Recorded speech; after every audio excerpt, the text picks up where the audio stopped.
Amir Eshel, was the son of Yechezkel Eshel, an Iraqi Jew who immigrated to Palestine in 1936. His mother, Edna, was a Holocaust survivor from Russia who survived the death camps and eventually made her way to Palestine. They both had the misfortune of being from the last generation of Jews who could not defend themselves. Their son Amir was born in Jaffa and became a major general in the Israeli Air Force. He would come to represent the first generation of Jews since the Maccabees who would defend themselves successfully in their own land. In 2003, while Eshel was commander of the Tel Nof Air Force Base, the Israeli Air Force was invited with 14 other countries to take part in flying exercises in Poland to celebrate the 85th anniversary of the Polish Air Force. When Eshel was told he would be participating, he decided that he would only participate if a ceremony and flyover of the death camp Auschwitz would be included in the schedule. The Polish authorities were not wild about the idea, but eventually Israeli officials prevailed. As the Israeli F-16s set out on their course to fly over the camps that saw the destruction of Europe's Jews, Ido Nehushtan, the head of the Israeli Air Force, opened the ceremonies on the ground of Auschwitz with a short speech in Hebrew.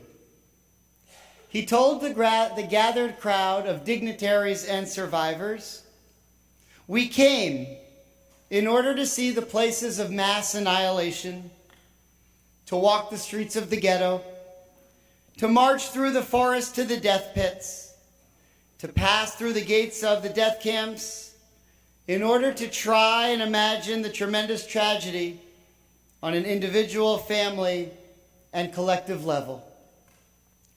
As the general honored the memory of the victims, Commander Eshel and his squadron emerged overhead, and through his radio, he conveyed a message that would become famous to all Israelis. "We, the Air Force pilots in the skies of the camp of horrors, rose up from the ashes of the millions of victims. We carry their silent cry.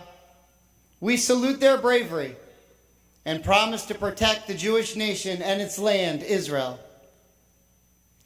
Since the end of the Holocaust and the birth of the State of Israel, the hatred of our people that made mass destruction in Europe possible has diminished. For the first time in a millennia, the might of a Jewish military force has overwhelmed its enemies. It has deterred would-be enemies. It has reinvigorated both the Jew both in the diaspora and in Israel. It has allowed our people not only to rise from the ashes, but to raise our heads high up with the world's greatest powers. Israel's friendship with the United States has resulted in an unbreakable bond with the international arena's most imposing and moral force. And American Jews in the post-World War II era have created and maintained one of the most prosperous, productive, and influential Jewish communities the world has ever known. The new Jew in the United States has grown accustomed to freedom in ways that Jews over the last 2,000 years could never have imagined. We are emancipated, we are powerful, we are represented, and today, just as we are saying goodbye to the final survivors of the Holocaust, we are once again witnessing a rebirth of anti-Semitism in its newest mutation. A perfect storm of Israel bashing, BDS ignorance, white supremacy, fear of the immigrant, have all once again assigned to the Jew the role of the evildoer. There is a formula we know too well. Whether it is the Jews are our misfortune, or Jews will not replace us, the horrific refrain never seems to be eradicated. There were once two Jewish men who were sitting together on a park bench in the mid-1930s Germany. One of the men was reading the Jewish paper, The Forward.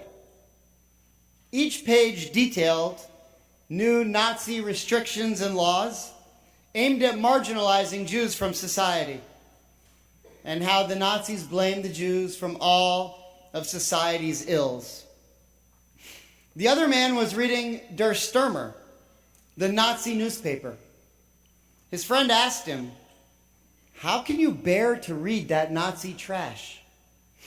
He responded, "In The Forward, all I read about is how we, the Jews, are the cause of all of Germany's problems. But in the Nazi paper it says, we control the banks, we control the press, we control the business, Jews run the whole country. I wanted to read some good news for a change." Then and today, there are those who always seem to blame their problems on us. The Jews of Germany were among the most assimilated Jews in the world. They could not believe that the country they fought for in World War I would turn on them so quickly. But as enmeshed as they were in German society, they were nothing compared to the position of Jews today in America. And that may be why this new recent wave of anti-Semitism has hit us so hard.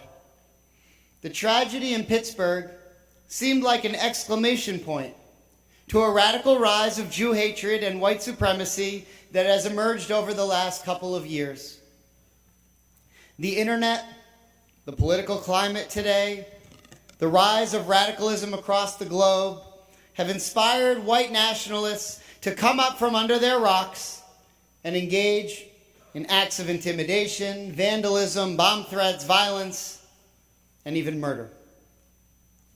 Last year, at the Reform Rabbis Conference in Cincinnati, we were addressed by Roberta Kaplan, a lawyer who represented the Charlottesville residents injured in the 2017 rally against white supremacists, neo-Nazis, and other affiliated hate groups. She told us that in her research delving into the world of these vile groups, in their chat rooms, their websites, their manifestos, one thing she learned was that no matter how much they hated the immigrant, no matter how much they hated African Americans, non-whites of any kind, there was one seething hatred, superior to all others, that consistently and vehemently overshadowed any other: their hatred for the Jewish people. With this menace gaining new traction, it is no wonder that we feel intimidated and afraid in our houses of study and worship, that we are frightful in the streets. And some of us are wondering, what are the prospects of our future in this country? Is this a fad that will soon blow by? Or is this new wave a trend that has the capacity to intensify and become even more dangerous? And while this new mutation of anti-Semitism has reinvigorated the hate mongers whose disillusionment with life and society has led them to the morally bankrupt pursuit of white supremacy, anti-Semitism continues to flourish in the world of academia, on college campuses, in the world of the Israeli-Palestinian conflict. Over the past year, we were pained when we saw swastikas drawn on synagogue in Carmel, Indiana, and where a Jewish cemetery was desecrated in St. Louis. We were devastated by horrific shootings in Pittsburgh and Poway, California. But we were also angered and disheartened when the University of North Carolina and the Duke University Department of Middle East and Islamic Studies co-sponsored an Israel-bashing conference camouflaged as a conference on Gaza this past March. We are discouraged every time a university professor tweets or states an opinion that is at best virulently anti-Israel and at worst plainly anti-Semitic. This past year, Tablet magazine reported on one professor from a distinguished liberal arts college who tweeted, "Jews behave like Nazis, Zionism is genocide, and the Bible commands the chosen people to wipe out every living thing." When Jewish students complained to the administration, they were told to blame themselves for not doing enough to help oppressed groups on campus. This is just one example of many that have been reported on day in and day out, some that I've heard about personally from Temple youth who are now in college, others from university professors and staff around the country. It seems actually that each day there is a new instance of Jew-hating taking place in the halls that are supposed to be reserved for honest and open academic pursuit. We shouldn't forget that at the Wannsee Conference, where the architects of the final solution met to discuss putting into motion the infrastructure of the Holocaust, the majority of Nazis sitting around the table held PhDs. The academic elite are in no way immune from the poison of anti-Semitism. They are not immune from intolerance or hatred. With this wave of hostility coming from one side and the reemergence of white nationalism from the other, the American Jew today feels the crunch of hostility at a level that has not been seen in years, and frankly, we thought would never be seen again. Added to the very difficult conditions for Jews in Europe, where anti-Semitism rises in the margins while the majority lacks sympathy, and the constant turmoil of the Middle East, threats from Iran and its terrorist proxies, the ongoing Palestinian conflict, one might wonder where we as Jews today can go for solace and for hope that the future will bring a better day. The story of the American Jew is a start. Since the end of World War II and the birth of the State of Israel, the American Jewish community began embarking on a process of assimilation and integration in this country that has only continued with time.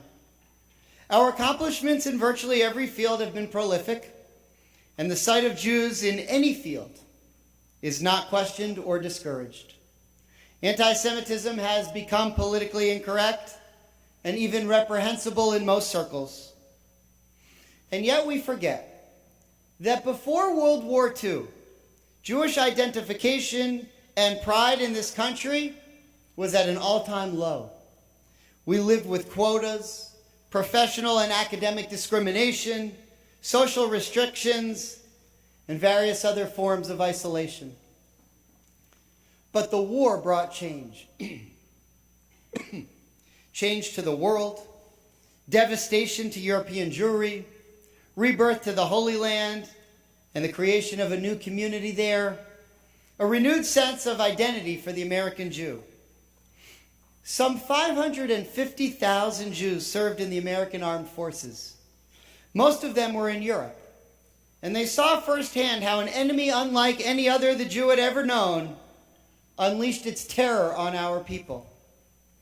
These GIs came home after bearing witness to humiliation and annihilation, after meeting death camp survivors, after walking through the ghettos and through the gas chambers. So many of them recognized their unique responsibility to defeat Hitler's armies, and in addition to rescuing their Jewish brethren in the process.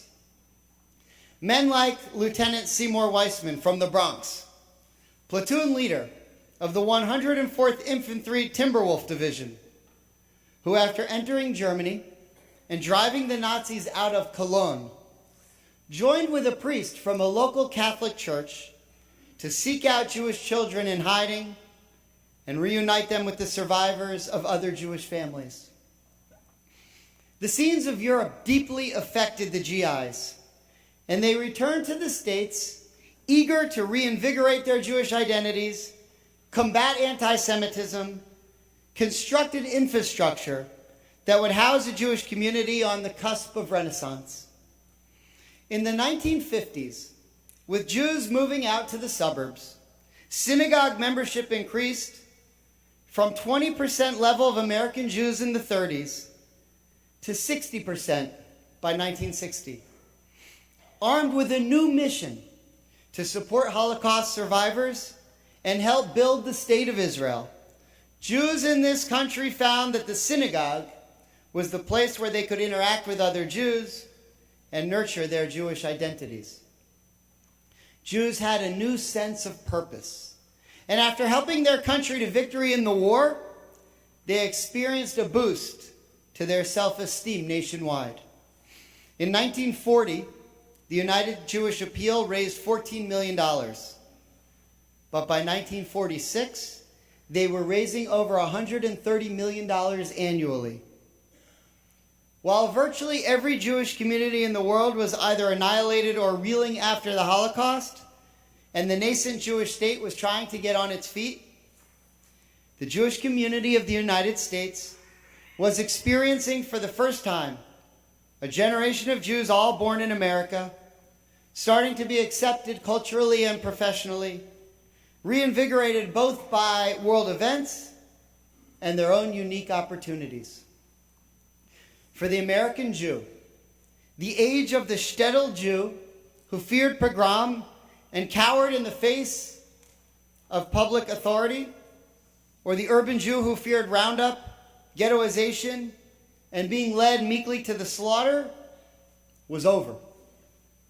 The new era of Jew, who bears arms and fights, who conquers his enemies, who succeeds in business, who speaks English without an accent, who is accepted in universities, who can open up his own country club, had finally arrived. And its mission was defined.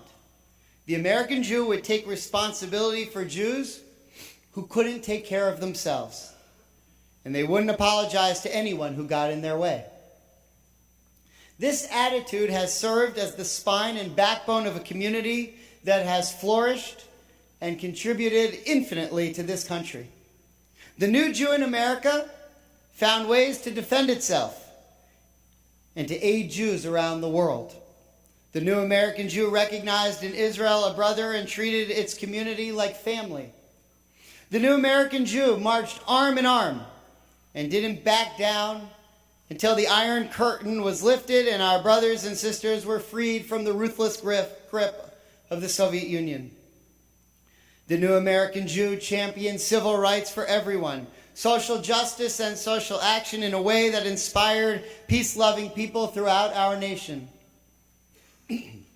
And we did it all while building our institutions, nurturing our communities, establishing day schools and summer camps, and cherishing our role in the passing of Torah from one generation to another. The last few decades since World War II has been one of Judaism's finest and most prolific ages. We, along with our parents and our parents' parents, have created something that has been, is, and will always be bigger than hate and bigotry. And perhaps, for the first time in history, we have created a force that is primed and ready to combat fierce anti-Semitism in the diaspora and prevail. The image of the new Jew is one that does not crumble in the face of adversity. Yes, we have real problems on college campuses and from radical fringe communities. Yes, we have a continued battle ahead of us. Whether it is a congresswoman or a college professor, a white nationalist or an anti-Israel agitator, there is no doubt that a new mutation of anti-Semitism has arisen. In the past, these waves have overwhelmed Jewish communities. But this country and this moment is unique. It is unique because of the principles that our country has been founded on. It is unique because of the number of Jews who have immigrated here, were welcomed here, and have been successful here. It is unique because in this place we have built a community with strength and respect never known before anywhere in the diaspora. We are the new Jews. We are new Jews like the singer Matisyahu, who when performing at a sold-out concert in Barcelona, in the middle of his show was confronted with Israel-bashing, Palestinian flag-wagging, anti-Semitic, epithet-hurling throng who interrupted his show time and again. And in his response, Matisyahu began looking right in their eyes and singing his popular song, Jerusalem, with all the spirit he could muster. And chanting in front of them, Jerusalem, if I forget you, let my right hand forget what it is supposed to do. The new Jew is Gal Gadot, the Israeli actress who suffers tremendous abuse online for being Israeli, but never considers hiding her identity or posting her love for her country. The new Jews are Israeli doctors on the border with Syria, who treat wounded victims from the bloody Syrian civil war, even though they know it will not change Syrian perspective on Israel or Jews. And when asked why they do it, they say, we do it for us, because we cannot stand by and not help while others are suffering. The new Jews are students at the University of Miami Hillel and other Hillels around the country who stand up to BDS supporters and other Israel bashers, but do it with dignity and grace and without hate in their hearts. The new Jew is we, who are sitting here today and recognize quite obviously that there is a real problem with anti-Semitism, both globally and nationally, but at the same time know that we will not here in this country be cowed, intimidated, or made afraid to be proud of our Judaism in our home or in our streets, in our workplaces or in our schools. We are the new Jews who will not be placed on the defensive anymore. We will go on the offensive. We will root out hate wherever we find it. We will partner with our non-Jewish friends to make our world a better and safer place. And we will continue this discussion with our elected officials and make sure that they know how important their leadership is on this issue in times like this. We have reached a moment in history that calls for us to hearken back to the Jews of the late 1940s and early 50s. Now is our time to do what they did. Now is the time to rebuild and re-inspire the American Jewish community, to establish and energize learning and culture, tradition and custom, and to recommit to our faith in our people, as did the GIs who returned from Europe after witnessing our people's destruction.